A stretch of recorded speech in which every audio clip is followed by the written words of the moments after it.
Welcome to the Rise to the Challenge podcast. Joy today. He's an author, entrepreneur, speaker, and podcast host. It's JT Jester. How are you doing today, JT? I'm doing great, Alex. Thank you so much for having me on, and I'm excited to be here. We're so excited to have you on the show to talk about your rise to the challenge. What we like to do with all of our guests is go right to the beginning. Talk about a little bit about where you're from and what were you involved in growing up?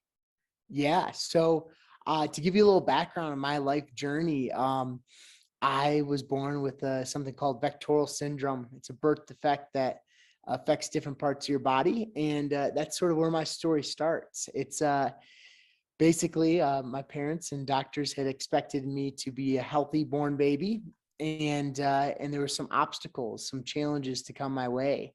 And so as my journey began, the doctors and medical professionals, took to it and had to do a lot of different corrections. And so with vectoral syndrome, some of the issues or challenges that you face can be from your GI system. So from the top of your esophagus all the way down to your anus, and from limb deformities, heart problems, kidney problems, spinal cord issues.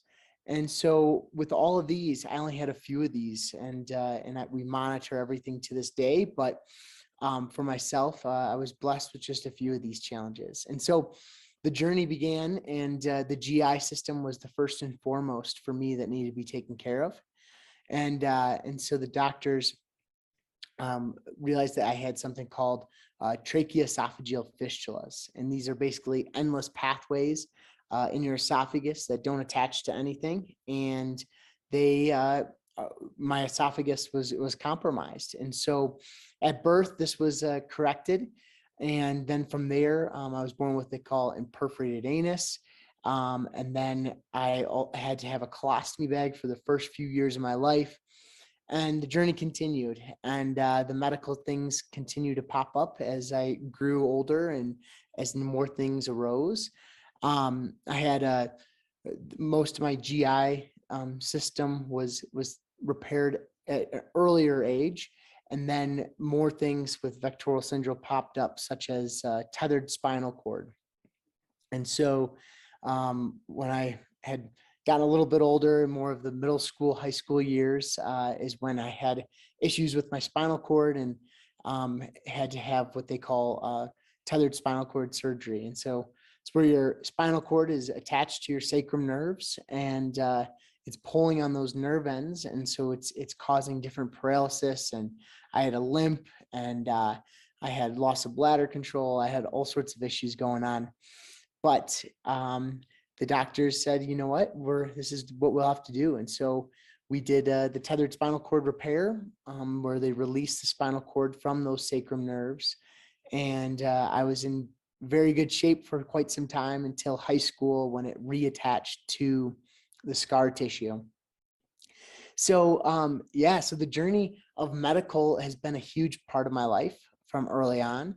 And we all face challenges in life. And so as you introduced me as an author and speaker, I just am thrilled to be able to share my story and share the stories of others.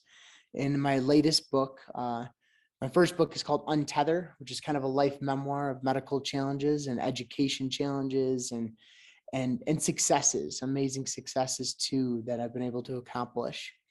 But the first book, it talks about those, but the second book is called No Bad Days. And this book really highlights, other people's life journeys and how they've overcome those hardships in life. When was the first age that you remember these challenges or the conditions that you kind of felt and were understanding what was going on? Yeah, you're right. So at a young age, I always talk about how the caretaker has it the worst, right? And so whether you're taking care of an elderly person or a child, the caretaker or someone, your own age, and being there to take care of them, the mental side of things is so much harder than being the patient, the physical side. And you get through it, and I'll get through it at some point. But with that, my parents were the best advocates for me early on and incredible. And so as my journey continued early on, I think, some of the things that I remember first and foremost that I didn't mention yet is what I had to do with the perforated anus and with I had 18 inches of my colon removed and some other GI stuff.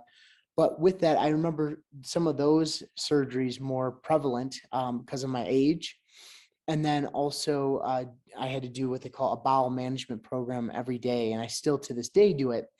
But at that time, I had to do it through the anus. And it's not pleasant, as you can imagine. But now with technology and science, I have this incredible system that I actually have a port in my belly button, and I catheterized myself through the belly button. They took my appendix, attached it to my belly button and then to my large intestines. And there's where I put in 500 cc's of a glorified enema.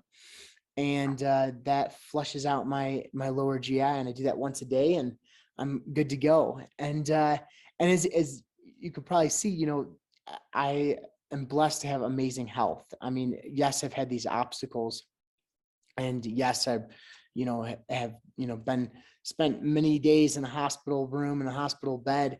But physically, I'm very fortunate to be able to do the things I love.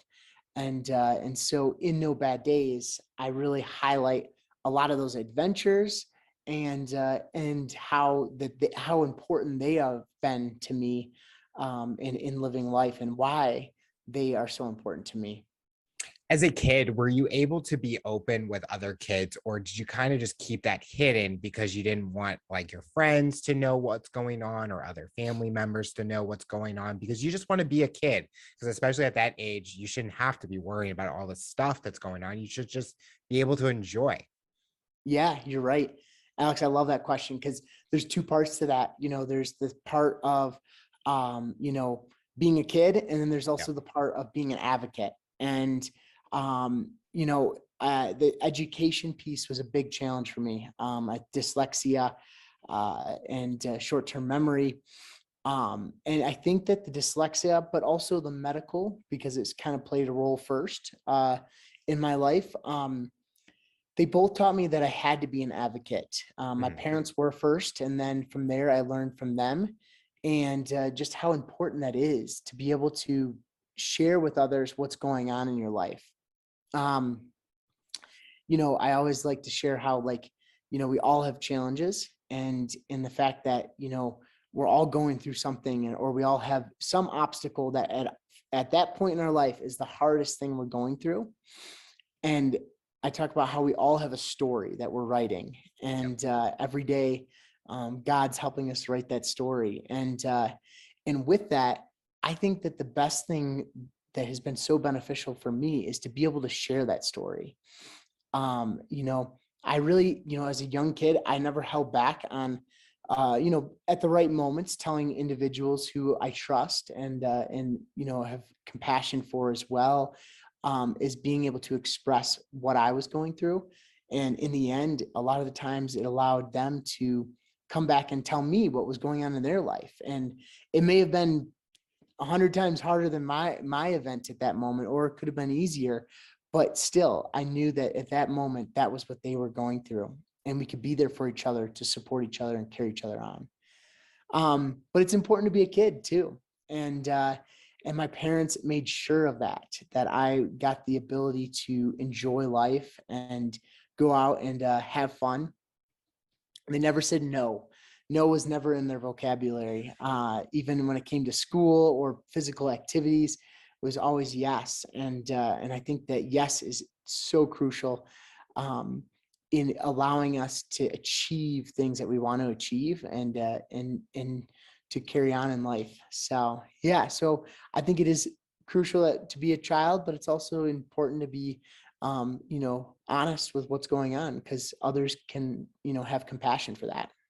I think I've gone through that similar journey with my conditions that I have. But at that age, when I was young, when I had it, and I didn't know anyone that I was going through it. So I felt that I was alone. And this was before not technology, but social media in a way. And I didn't figure out the advocacy part and networking with other people with the condition until I got older.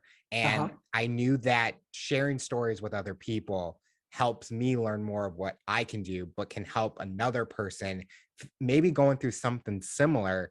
What can they do or adapt to? Because I'm not a doctor, but when you talk to someone that's going through that similar journey, you can relate and share a lot that's going on. With your condition, was it rare that someone was going through something similar, or was there a network of people that you were able to reach out to? Yeah. Well, um, I think that at that time, my parents, I look at them and say, like, how did you find the doctors that we are able to come in contact with and work with? And because it was a time before the internet really was a Yep. thing. And so with that, there hasn't been a ton of support systems out there. And I have to say, in the last several years, with me being more involved and in doing my research, I have found those support systems, and they're out there. Just having to go out there and find them. But um, yeah, I don't know what you think, but I think that those are crucial and very important. And I don't know your whole story, and I'm sure it's an incredible story. But have you? What is your thoughts on the support side of things as well? So I have type 1 diabetes, and I was in the hospital with bacterial meningitis. And then I found out a week later that I had type 1. So 2 weeks of hospital visits with, or being in the hospital. I think with the support system, family was always there for me. But I Yeah, think when you're going through it and it's hard and challenging, obviously doctors, they're experts in that field, but I've been able to learn more from other diabetics. And when I'm talking to them and I'm like, let me try it, not completely copy, but adapt to my lifestyle, my things, I've noticed a lot. And when I hear that support system where I still am talking to them today, almost every day, every week, and it just builds the confidence to know that we can fight anything. Nothing's going to yeah, stop me. But I still go to those doctors because they know a little bit different stuff. But I of think course. support system, depending on the age, I think if young kids are going through something, have the parents reach out, find like a group or a group that has other family parents that have kids going through that and let them network. If you're an adult, use social media, use networking tools, because you'll learn more and you'll feel that support to keep the positive mental mind going. And mental health is so important nowadays with any condition people are going through. Yeah, I love it, Alex. It's so true and so powerful. That whole support side of things. I look at it this way. There's many like mentors of mine who have had physical challenges too, and or health challenges, and I look up to them and have learned from them, even if it's different than what I'm going through. Yep. But one thing that I've really tried to set out to do is to show that other children. I'm honestly, if I was born a couple years earlier, I probably would not be here with my conditions, and so I'm on the older spectrum of vectoral syndrome. So with that, I think like you do with sharing people's stories, and what I try to do in the same way is to show parents and show young children and people my age too what is possible when you put your mind to it. As a kid growing up, what activities or what's a passion of yours that you found that kind of kept you excited about getting outside or going to go do something? Yeah. So my biggest passion in life is the outdoors. And, every time that I had what I call a naysayer in my life, JT, you won't be able to read and write like the other kids. JT, with your medical stuff, you won't be able to go camping, or you won't be able to ride a snowmobile or ride horses, those kind of things.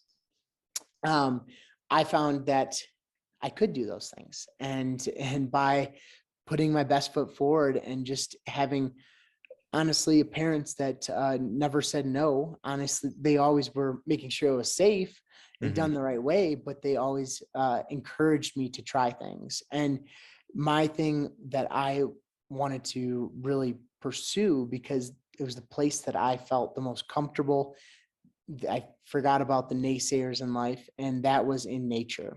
And so my passions consist of mountaineering. skiing is probably my first and foremost favorite passion. And anything in the outdoors, seriously, from ice climbing to mountaineering to endurance sports. I'm training for a 60-mile paddleboard right now. I'm Wow. training for 20 a rim to rim, an event that goes from one side of the Grand Canyon to the other. And so I've found that that's my way to relax and realize what I can do, and by putting my mind to it, you can achieve it. And so in the book No Bad Days, it talks about how all these many people do this, and what they find their passions in, and how they have conquered their biggest challenges. And so I think that is really crucial, is that you have a passion in life, and you can grow in it, and you can meet new people. There's a few subjects in the book that I talk about, and it's uh, share your story, learn to fall, and another one is about finding your tribe or your team, and finding your tribe of people is where your passions come from, and being able to be with those people that you want to be around, and to join in the activities that they do, is where you build that tribe. You talked about the Grand Canyons. Are you located in those areas right now?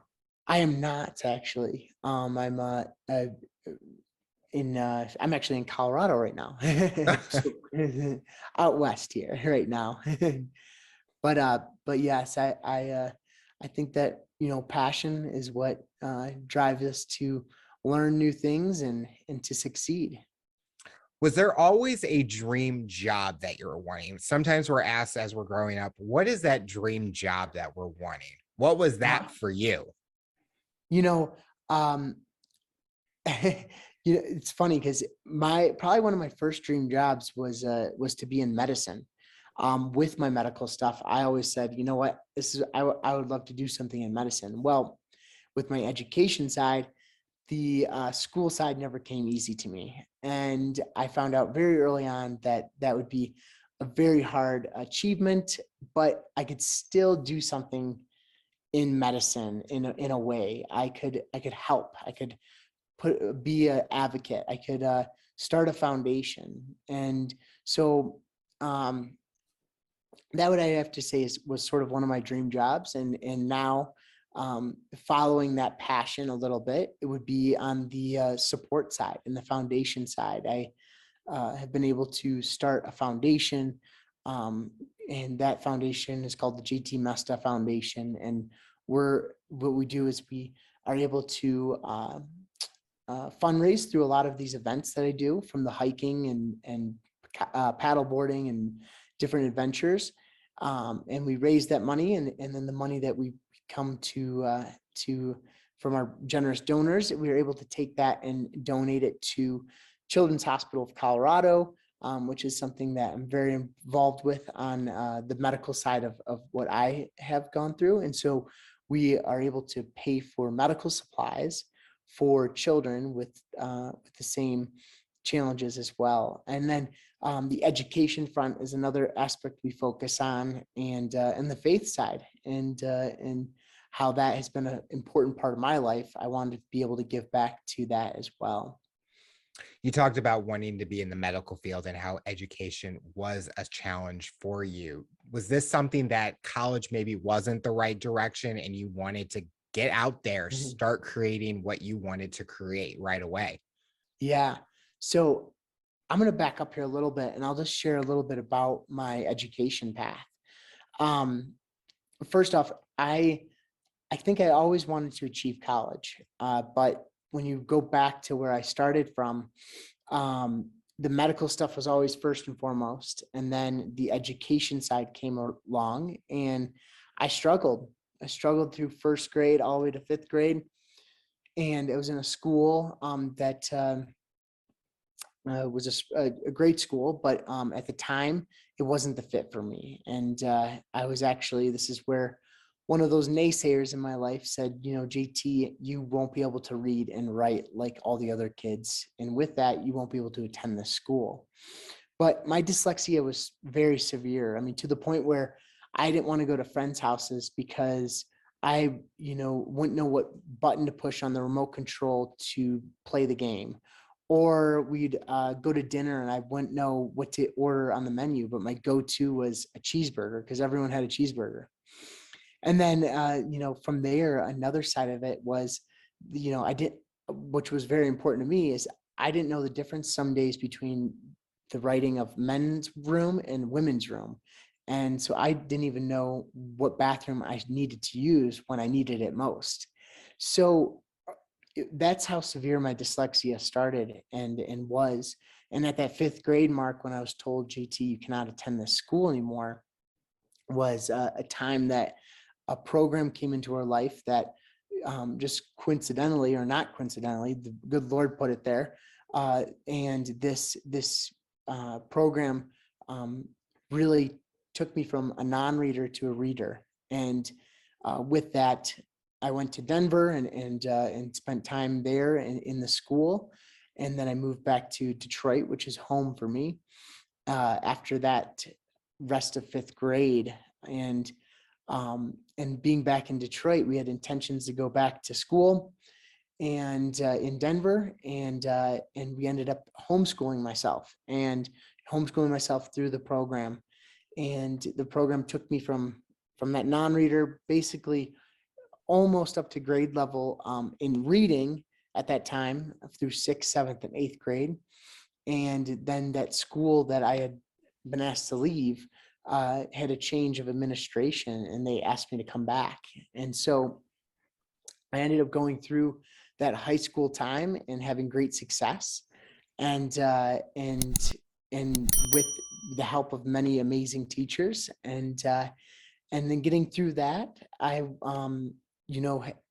had kind of always thought, college was maybe out of the picture at that point. And when I went to high school, then I realized maybe this is in the picture again. And from there, I was able to go on to High Point University in North Carolina and graduate there. And so, the education side the medical was a challenge, and then the education was, but there's a reason for those naysayers. There's a reason for those things to happen in our life. And looking back at it, I have learned so much from it and been able to apply it to what I'm doing now, to with the writing of books and with the different programs that I'm involved with and stuff too. So school has now been a success. What was the study of choice when you went to High Point? A business administration. Do you feel that business administration was key to learning everything that helped you create your foundation, because it gave you the knowledge and kind of the background, then jumping right into it and not understanding the business side of it? Yeah, no, it definitely was very helpful in a lot of ways in what I do and stuff. And the school I went to, High Point University, I could talk all day about, but it is has so many amazing programs, amazing people that have been a huge influence on what I'm doing now, and a huge support and encourager too. So I give a lot of thanks to High Point and the teachers and the degree and everything. Looking at the foundation, you mentioned all the different activities that you have been doing to raise money. Is there one activity that is on that bucket list that you're hoping to do to help spread awareness, raise money for a good cause? Yeah. So some future bucket list items. I mean, in my first book, you can read my bucket list, and quite a few of those have been checked off, but I think a bucket list is so cool to have. And I call it a bucket list, but whatever you want to call it. And so with that, my bucket list is always growing. I think I add more to it than I Yeah. subtract, but at the same time, checking off those things gives you a sense of accomplishment, but also it's a learning experience, each one of those things. So to your question, what are some of my bucket list items? I told you how I love climbing, and so and endurance events. And so in the endurance side of events, I've loved climbing mountains, 14ers here in Colorado, Mount Kilimanjaro in Tanzania, Africa. And then I've gotten into the endurance space most recent, and in learning more about that. And some of the events coming up will be endurance events, the paddleboard, the rim to rim to rim of the Grand Canyon, and more climbs to come. I'm hopeful and sure they will come. See, I agree with the bucket list. I don't feel like I'm subtracting anything. I feel like I see something every day. I'm like, oh, just add it to the list. That's Like good. my friends and I we just share these, and we're like, how many items are on your list? Can't count anymore. But you mentioned paddleboarding, and that has been something I've been enjoying every time I go to Florida. And That's I awesome. look at those endurance events like kayaking and things like that. And even like when you see the Olympics, like the white water stuff, that, I mean, to me, that looks like a fun challenge to try. Yeah.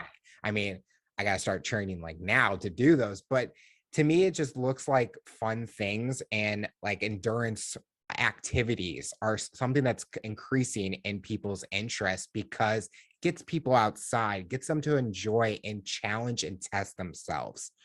Did Totally. you talked about these endurance activities? Do you feel that you're an athlete on the inside? Do you have that inner athlete in you that is always challenging yourself to become the best version of yourself? Yeah, yeah. And I think it's a mindset. Mindset's huge. If you want to be something, set your mind Yep. to it and you will achieve it in some capacity. Um, and you know, I just got done with this great interview recently with a fighter pilot who is a friend of ours, and he explained it well. Mindset is where you put your best foot forward in what you're doing. Yep. And for me, I don't know, but physically I don't think that a fighter pilot is something that I could do or achieve, but I could put my best foot forward and try. And for him, he is that person, but he's not going to be the quarterback on a football team or something like that too. So it's a lot to do with mindset. And for me, I'd like to think that I put my best foot forward in all sorts of activities in the sports side, and that's my goal. As a speaker, what's the biggest thing you're wanting to share or accomplish or feel a reaction or impact when you're doing these speaking opportunities? Yeah. I think the biggest thing for me is I want people to know that their story matters and that we all have a story to share. And I talk a lot about storytelling and stuff. And then I also talk a lot about our challenges, which we've been talking about today, mine. But in the book, it talks about tons of people's. And one of the greatest lessons I learned about challenges was learning to fall. And it's a chapter in my book, and it revolves around a guy. His name's Ladislav, and a dear friend of mine who's actually has introduced me to all these different things, from endurance sports it was a ski coach of mine. That's how we first met. And that first day we met, Lottie, came up to me. He said, "JT, I've been skiing for years." And he said, "JT, we're going to learn to fall today." And we got on the chairlift and went up to the top of the mountain. And he said, "JT, we're going to fall to the left. We're going to fall to the right. We're going to fall center." And so we were doing this, and he was doing it, demonstrating. And then I followed behind him. And so while we were doing that, I was like, why are we doing this? I just want to learn how to ski better. And I already know how to ski. I don't need to learn how to fall. And so it was something that I realized towards the end of the day. It was like, this is actually a huge benefit for me. I'm learning how to prevent a fall by falling, and learning how the body reacts, learning how to, when you do fall, to get out of it and uh, stay away from getting injured. And with that, I'm also building this team, this friendship with Lottie. in this, we're falling together. So, I think that what I try to have people come away with is that we are going to fall in life, and we're going to have our challenges. And that's just part of our story. And the most crucial part of that is that we get back up, and that we have that tribe in place to help us get back up. And Lottie was my tribe that day and continues to be. I feel like I could be an expert at falling when skiing because I'm so used to just tipping over, going like making those sharp turns and then tumbling and stuff. I'm like, well, this is easy if I can do that. I mean, I just need to learn how to make it to the bottom of a hill in one piece, basically. Yeah, that's what I do. I love it. I love it. So what does the future look like for you? You have a podcast, you have a lot of great things going on. What are you hoping to accomplish in the next few years, both personally and professionally?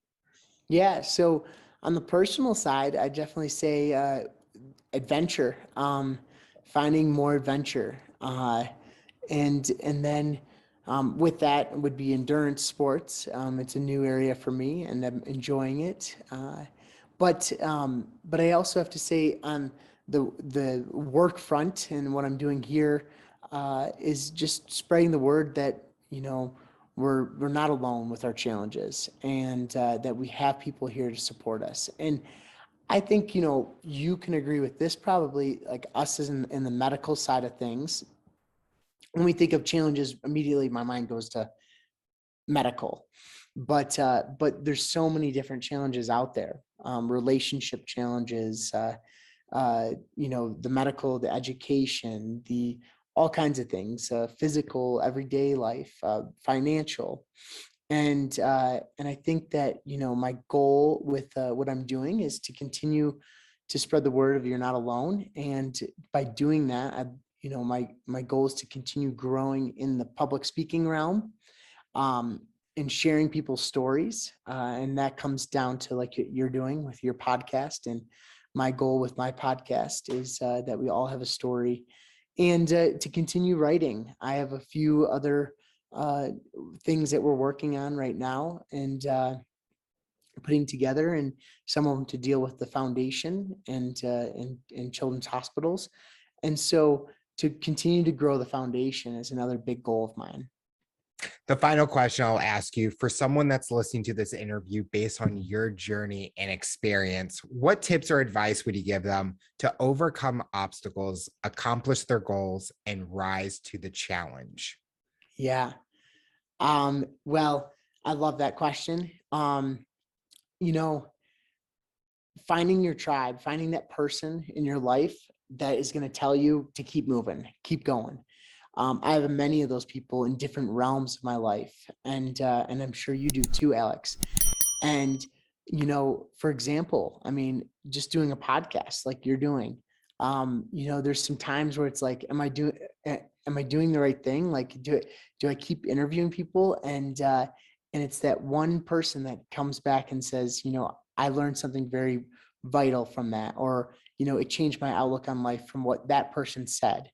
And those are reassurances, like in life, that you're doing the right thing.